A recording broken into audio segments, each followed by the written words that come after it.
ശ്രീകൃഷ്ണ ജ്യോതിഷാലയത്തിലേക്ക് ഏവർക്കും സ്വാഗതം. ഇപ്പോൾ ഇവിടെ പറയുന്നത് ഓഗസ്റ്റ് മാസത്തെ ഫലമാണ് പറയുന്നത്. ഓഗസ്റ്റ് മാസത്തിൽ വൃശ്ചിക രാശിക്കാർക്കുള്ള ഫലമാണ് പറയുന്നത്. വൃശ്ചിക രാശിക്കാർക്ക് 4-ാം ഭാവത്തിൽ ശനി കണ്ടകശനിയെ തുടർന്നുകൊണ്ടിരിക്കുന്നുണ്ട്. 5-ൽ രാഹു നിൽക്കുന്നുണ്ട്. 7-ൽ വ്യാഴവും ചൊവ്വയും നിൽക്കുന്നുണ്ട്. 9-ൽ സൂര്യനും ബുധനും നിൽക്കുന്നുണ്ട്. 10-ൽ ശുക്രനും ബുധനും 11-ൽ കേതുവാണ് നിൽക്കുന്നത്. കണ്ടകശനി ഉണ്ട്. ഇപ്പോൾ 4-ാം ഭാവത്ത് നിൽക്കുന്ന കണ്ടകശനിയാണ്. കണ്ടകശനി ഇപ്പോൾ വക്രഗതിയിലാണ് ശനി സഞ്ചരിച്ചുകൊണ്ടിരിക്കുന്നത്. വക്രഗതി എന്ന് പറഞ്ഞാൽ നേരെ നടന്നു പോകുന്ന ഒരാൾ തിരിഞ്ഞ് നടക്കുന്നതിന് തുല്യമാണ്. ഗ്രഹങ്ങളും അതുപോലെ തിരിഞ്ഞു വരിക എന്ന് പറയുന്നത്. അപ്പോൾ എന്താ വക്രഗതിയിൽ എന്താ സംഭവിക്കുന്നത് വെച്ചാൽ, വക്രഗതി എന്ന് പറയുമ്പോൾ തിരിച്ചൊരു വരവ് തന്നെയാണ് അതിന് വക്രഗതി പറയുന്നത്. അപ്പോൾ ആ നിൽക്കുന്ന ഗ്രഹത്തിന് തിരിച്ച് നടക്കുന്ന സമയത്ത് ശക്തി കൂടും, അല്ലെങ്കിൽ അവരുടെ സ്വാധീനം കൂടും, അല്ലെങ്കിൽ അവരുടെ പവർ കൂടും. അതായത് നിൽക്കുന്ന രാശിക്ക് പവറുണ്ട്. കുംഭൻ രാശിയിൽ നല്ല പവറിലാണ് നിൽക്കുന്നത് ശനി. പക്ഷെ വക്രഗതിയും കൂടി ആകുമ്പോൾ കുറച്ചും കൂടി പവർ, ഉച്ചത്തിലുള്ള പവർ വരും. അപ്പോൾ കണ്ടകശനി ദോഷം ചെയ്യുന്നവർക്ക് ദോഷാധിക്യം കൂടും, ഗുണം ചെയ്യുന്നവർക്ക് ഗുണാധിക്യം കൂടും. ഇതാണ് ശനിയുടെ അവസ്ഥ എന്ന് പറയുന്നത്. ദേഹ സംബന്ധമായിട്ട്, ശാരീരിക സംബന്ധമായിട്ട്, 4-ാമത് സംബന്ധമായിട്ട് മാതാസുവർമാതല ബാഹുണ്യ ക്ഷേത്രം സ്വഭാനം സേനം ചപത്ത് മാതാവിന് അസുഖം വരിക, മാതാവിന് വേണ്ടി പരിരക്ഷ നടത്തുക, മാതാവിന് വേണ്ടി ആസ്പത്രിവാസങ്ങൾ, പൈസ ചിലവാക്കുക എന്നിവയും ദേഹസംബന്ധം അവനവൻ്റെ ശരീര സംബന്ധമായിട്ടുള്ള ചെറിയ ചെറിയ പ്രശ്നങ്ങൾ വരുവാനുള്ള സാധ്യതകളും, അതുപോലെ തന്നെ ഭവന സംബന്ധമായിട്ടുള്ള തടസ്സങ്ങൾ, ഭവനം നിർമ്മിക്കുന്നതിൽ തടസ്സങ്ങളും ഇടയിൽ വെച്ച് നിർത്തിവെക്കാനുള്ള കാരണങ്ങളും, അതുപോലെ തന്നെ സുഖസംബന്ധമായിട്ട് സുഖക്കുറവ് പറഞ്ഞാൽ സുഖമില്ലായ്മ വരിക, അസുഖങ്ങൾ വരിക എന്നുള്ളതും, അതുപോലെ തന്നെ ഉറക്കക്കുറവുണ്ടാകാനുള്ള സാധ്യതയും, ദുസ്വപ്നങ്ങൾ കണ്ട് നെറ്റി ഉണരുവാനുള്ള സാധ്യതയും, വാഹനങ്ങൾക്കെല്ലാം അപകടങ്ങൾ വരാനുള്ള സാധ്യത, വാഹന ചെലവ്, വാഹനങ്ങൾ പണിയെടുക്കാനുള്ള സാധ്യത, മനുഷ്യൻ്റെ അഭിവൃദ്ധി കുറവും വരുവാനുള്ള സാധ്യതയുണ്ട്. കഠിനമായിട്ടുള്ള പരിഹാരം ഇതിന് നടത്തണം. നീരാഞ്ജനം വഴിപാട്, എള്ള് പായസം, നെയ്വിളക്ക്, ഈ 3 ചെയ്യുകയാണെങ്കിൽ അതിൻ്റെ ദോഷം പകുതി കുറയും എന്നല്ല യാതൊരു സംശയമില്ല. പകുതി 100%-ൽ പകുതി 50%-ആയിട്ട് കുറയും.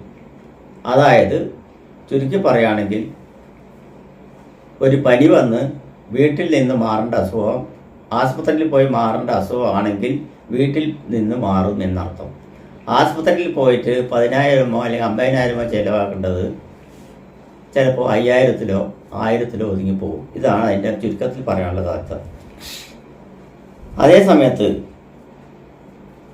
രാശിയുടെ 7-ാം ഭാവത്തിൽ വ്യാഴം സഞ്ചരിച്ചുകൊണ്ടിരിക്കുന്നത് അനുകൂല സ്ഥാനത്താണ്. ഉദ്ദിഷ്ട കാര്യങ്ങൾ സാധിക്കുവാനുള്ള സാധ്യതകളുണ്ട്.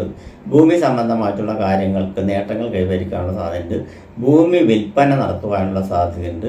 സഹോദര ബന്ധങ്ങൾ സഹായിക്കുവാനുള്ള സാധ്യതയുണ്ട്. സഹോദര ബന്ധങ്ങളുമായിട്ട് ഐക്യത വരുവാനുള്ള സാധ്യതയുണ്ട്.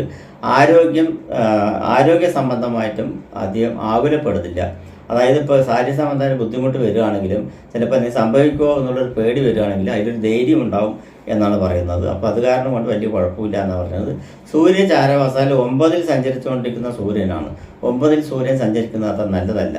അപ്പോൾ അത് കാരണം ഗവൺമെൻറ് സംബന്ധമായിട്ടുള്ള ജോലി ചെയ്യുന്നവരും കേസ് സംബന്ധമായിട്ടുള്ള വഴക്ക് നടക്കുന്നവർക്കും എല്ലാം ഇത്തിരി ദോഷഫലങ്ങളായിരിക്കും കാണുന്നത്.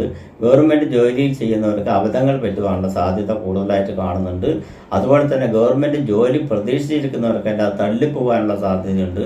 അതുപോലെ തന്നെ ഗവൺമെൻറ് സംബന്ധമായിട്ടുള്ള രേഖകൾ ഓഫീസുകളിൽ കയറി ഇറങ്ങി മതിയാവാനുള്ള സാധ്യതയുണ്ട്. അതിനെക്കാട്ടിയും ഈ മാസം അതിന് നിൽക്കാതിരിക്കുക നല്ലത് എന്ന് പറയാം. ഓഗസ്റ്റ് മാസത്തിൽ അതിന് നിൽക്കാതിരിക്കുക നല്ലത്. ഈ മാസം ഒന്ന് കഴിഞ്ഞോട്ട് എന്നിട്ട് അങ്ങനെയുള്ള പരിപാടിക്ക് പോയാൽ മതി എന്നാണ് പറയുന്നത്. പഞ്ചായത്ത്, വില്ലേജ്, സെക്രട്ടേറിയറ്റ്, കളക്ടറേറ്റ് ഇങ്ങനെയുള്ള ഭാഗങ്ങളിൽ പോയിട്ട് ഗവൺമെൻറ് സ്ഥാപനങ്ങൾ ഏതുമായാലും, കേന്ദ്ര ഗവൺമെൻറ് ആയാലും സ്റ്റേറ്റ് ഗവൺമെൻറ് ആയാലും അങ്ങനെയുള്ള ഗവൺമെൻറ് സംബന്ധമായിട്ട് കാര്യങ്ങളിൽ തടസ്സം ഉണ്ടാകുന്നത് യാതൊരു സംശയമില്ല. അതുപോലെ തന്നെ ലോണ് സംബന്ധമായിട്ട് എടുത്തിരിക്കുന്നവർക്ക് കടബാധ്യതകളിലും കയറി തടസ്സപ്പെടുവാനും ലോണ് ചിലപ്പോൾ ജപ്തി ചെയ്യാനുള്ള നോട്ടീസ് ഒരുപാട് സാധ്യതകളെല്ലാം കൂടുതലായിട്ട് കാണുന്നുണ്ട്. പക്ഷേ അതെല്ലാം മാറി വരും, അതിൽ യാതൊരു സംശയമില്ല. വ്യാഴം അനുകൂലമായിട്ട് ഇപ്പോൾ നിങ്ങൾക്ക് ലഗ്നത്തിലേക്ക് വീക്ഷിക്കുന്നത് അത് പ്രശ്നമില്ല. ഈ മാസം ഒന്ന് കഴിഞ്ഞോട്ടെ, ഈ മാസം പകുതി കഴിഞ്ഞാൽ മതി. ആഗസ്റ്റ് മാസം 20-ാം തീയതിക്ക് ശേഷം ക്ലിയർ ആയിട്ട് വരും എന്നുള്ളത് തന്നെ യാതൊരു സംശയമില്ലാത്ത കാര്യം. പേടിക്കേണ്ട ആവശ്യമില്ല, ധൈര്യം സംബന്ധിച്ച് വയ്ക്കുക എന്നുള്ളത് പറയാനുള്ളത്. കർമ്മ സംബന്ധമായിട്ടുള്ള മേഖല, തൊഴിൽ സംബന്ധമായിട്ടുള്ള മേഖലയിൽ ഒരിക്കലും കുറവ് വരില്ല എന്ന് തീർത്ത് പറയാൻ പറ്റും. തൊഴിലുണ്ടാവും, തൊഴിൽ അനുകരിച്ച വരുമാനം ഉണ്ടാവും, അതിന് യാതൊരു സംശയമില്ല. പക്ഷേ ഇങ്ങനെയുള്ള ചില പ്രശ്നങ്ങൾ ഉണ്ടാകും എന്നുള്ളതാണ് പറഞ്ഞു വരുന്നത്. അപ്പോൾ അത് കാരണം ശ്രദ്ധിക്കുക എന്നാണ് പറയുന്നത്. കണ്ടകശനിയുടെ അഭാവം തന്നെയാണ് മെയിനായിട്ട് എടുത്ത് പറയേണ്ടത്. അതുപോലെ തന്നെ വാഹന സംബന്ധമായിട്ടുള്ള മേഖലയിൽ പ്രവർത്തിക്കുന്നവർ, ടൂ വീലർ തൊട്ട് വിമാനം വരയ്ക്കും ഉള്ള വാഹന സംബന്ധമായിട്ടുള്ള മേഖലയിൽ പ്രവർത്തിക്കുന്നവർക്ക് ജോലി ഭാരങ്ങൾ കൂടി വരുവാനുള്ള സാധ്യതയുണ്ട്, വർക്കേഴ്സ് കൂടി വരുവാനുള്ള സാധ്യതയുണ്ട്, സാലറികൾ വർദ്ധിക്കുവാനുള്ള സാധ്യതയുണ്ട്. അതെല്ലാം ഈ 20-ാം തീയതിക്ക് ശേഷം ഉണ്ടാവും. അതായത് ഓഗസ്റ്റ് 20-ന് ശേഷം ഇങ്ങനെയുള്ള മാറ്റങ്ങൾ ഉണ്ടാവും. വിദേശ സംബന്ധമായിട്ട് ഇപ്പോൾ ചിന്തിക്കേണ്ട ആവശ്യമില്ല. ഈ മാസം ഫുള്ളായിട്ട് കഴിഞ്ഞോട്ടെ. വിദേശ സംബന്ധമായിട്ട് പോകണ്ടയോ, അല്ലെങ്കിൽ പോയാലോ വല്ല ഗുണമുണ്ടാവോ, അല്ലെങ്കിൽ അതിനുവേണ്ടി എന്തെങ്കിലും ചിലവാക്കണോ, അല്ലെങ്കിൽ അതിനുവേണ്ടി എല്ലാവരും അഡ്വാൻസ് കൊടുക്കണോ, ഏജൻറ്റുമാരെ സമീപിക്കണോ എന്നുള്ളതെല്ലാം ഈ മാസം മാറ്റി വയ്ക്കുക. ഈ മാസത്തിൽ വേണ്ട, ആഗസ്റ്റ് കഴിഞ്ഞ് സെപ്റ്റംബർ മാസം വരട്ടെ എന്നുള്ളതാണ് പറയാനുള്ളത് വൃശ്ചിക രാശിക്കാരോട്. വരുമാന മാർഗം എന്തായാലും നിലയ്ക്കില്ല. വരുമാന മാർഗം ഉണ്ടാകും, സഹായഹസ്തങ്ങളുണ്ടാവും. പാഴ്ചെലവുകൾ വരാതിരിക്കുവാൻ വളരെ ശ്രദ്ധിക്കേണ്ടതാണ്. പാഴ്ചെലവ് അധികം വരാനില്ല. സന്താനങ്ങൾക്ക് ഐശ്വര്യ അഭിവൃദ്ധി ഉണ്ടാകും. സന്താനങ്ങളുടെ വിവാഹ സംബന്ധമായിട്ട് ചില കാര്യങ്ങൾ ഒത്തുവന്ന് ചേരുവാനുള്ള സാധ്യത ഇതിലുണ്ട്. അതൊരു സന്തോഷകരമായിട്ടുള്ള കാര്യമാണ്. അതുപോലെ തന്നെ പേരക്കിടാങ്ങളെ കാണുവാനുള്ള ആഗ്രഹങ്ങളുള്ള ചില വാർദ്ധക്യത്തിലുള്ളവർക്കെല്ലാം പേരക്കിടാവിനെ കാണുവാനുള്ള ആഗ്രഹം സഫലമാകും മക്കളിലൂടെ. അതുപോലെ തന്നെ സന്താനങ്ങൾക്ക് വിവാഹം കഴിഞ്ഞ് കാണുവാനുള്ള യോഗം കാണുന്നുണ്ട്. അതെല്ലാം ഈ 20-ാം തീയതിക്ക് ശേഷം സഫലമാകും. അതിനുള്ള കാര്യങ്ങൾ ഒത്തുവന്ന് ചേരും എന്നാണ് പറയുന്നത്. അതിനുള്ള കാര്യങ്ങളെല്ലാം ചേരും. കടബാധ്യതയിൽ നിന്ന് മോചനം നേടുവാൻ ഈ മാസം 20-ാം തീയതി കഴിഞ്ഞാൽ തീർച്ചയായിട്ടും ഇവരെ കൊണ്ട് പറ്റും എന്ന് പറയുന്നത്. കുറച്ചൊന്ന് ശ്രമിച്ച് നിൽക്കണം എന്നാണ് പറയുന്നത്. അത് കഴിഞ്ഞാൽ വളരെ ഗുണകരമായിട്ടുള്ള ഇതാണ് പറയുന്നത്. രാഷ്ട്രീയത്തിൽ പ്രവർത്തിക്കുന്നെങ്കിൽ അഭിമാന പ്രശ്നങ്ങൾ വരുവാനുള്ള സാധ്യതയുണ്ട്. അത് കാരണം നാവ് വളരെ സൂക്ഷിച്ച് വേണം പ്രവർത്തിക്കണമെങ്കിൽ. വക്കീലന്മാർക്കാണെങ്കിലും അതുപോലെ തന്നെ നാവ് സംബന്ധമായിട്ട് ജോലി എടുക്കുന്നവർക്കെല്ലാം അത് ബാധകമാണ് എന്നുള്ളതാണ് പറയുന്നത്. അതുപോലെ ഗവൺമെൻറ് തലത്തിൽ ജോലി എടുക്കുന്ന സേനാധിപത്യം, അതായത് സേനാധിപത്യം പറയുമ്പോൾ നമ്മൾ പോലീസ്, മിലിറ്ററി, നാവികസേന, കരസേന, വ്യോമസേന, അങ്ങനെ യുദ്ധസംബന്ധമായിട്ടുള്ള മേഖലകൾ, സെക്യൂരിറ്റി മേഖലകൾ എന്നീ മേഖലയിൽ പ്രവർത്തിക്കുന്നവർക്കെല്ലാം ഗുണകരമായിട്ടുള്ളൊരു സമയം തന്നെയാണ്. അതിൽ യാതൊരു സംശയമില്ല. അതിൽ നേട്ടങ്ങൾ കൈവരിക്കാനുള്ള സാധ്യതകളെല്ലാം വന്ന് ചേരുവാനുള്ള സാധ്യത ഈ മാസത്തിൽ കാണുന്നുണ്ട്. ഈ മാസത്തിൽ ഇവർക്ക് അനുകൂലപരമായിട്ടുള്ള മാസം എന്ന് വെച്ച് പറഞ്ഞാൽ 6 ഓഗസ്റ്റ് 6, 7, 8, 9, 10, 11, 12 6 ദിവസം അനുകൂലപരമായിട്ടുള്ള ദിവസമാണ്. അതായത് ആഗസ്റ്റ് 6-ാം തീയതി തൊട്ടിട്ട് അത് വിട്ട് കഴിഞ്ഞ് പറഞ്ഞാൽ 21, 22, 23, 24, 25 5 ദിവസം അനുകൂലപരമായിട്ടുള്ള സമയമാണ്.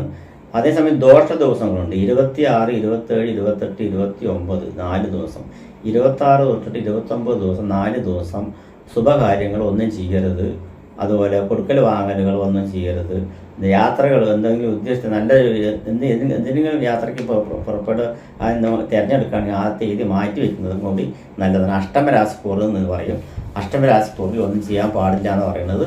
അപ്പോൾ അത് കാരണം ചെയ്യുക. ഈ രാശിക്കാർക്ക് നക്ഷത്രവശാൽ ചെയ്യേണ്ട പരിഹാരം എന്ന് പറയുകയാണെങ്കിൽ വൃശ്ചിക രാശിക്കാർക്ക്, അതായത് വിശാഖത്തിന് വിഷ്ണുവെങ്കിൽ തുളസിമാല, സഹസ്രനാമ അർച്ചന, അനിഴ നക്ഷത്രക്കാർക്ക് ഞാൻ നേരത്തെ പറഞ്ഞിട്ട് നീരാഞ്ജനം വഴിപാട്, എള്ള് പായസം, നെയ്വിളക്ക്, തൃക്കേട്ട നക്ഷത്രക്കാർക്ക് ശ്രീരാമനെങ്കിൽ അവൽ നിവേദ്യം, ഭാഗ്യസൂക്തം, വെടിവഴിപാട്, പാൽപ്പായസം, തുളസിമാല എന്നിവയെല്ലാം നടത്തുന്നത് വളരെ ഉചിതമാണ്. നമസ്കാരം.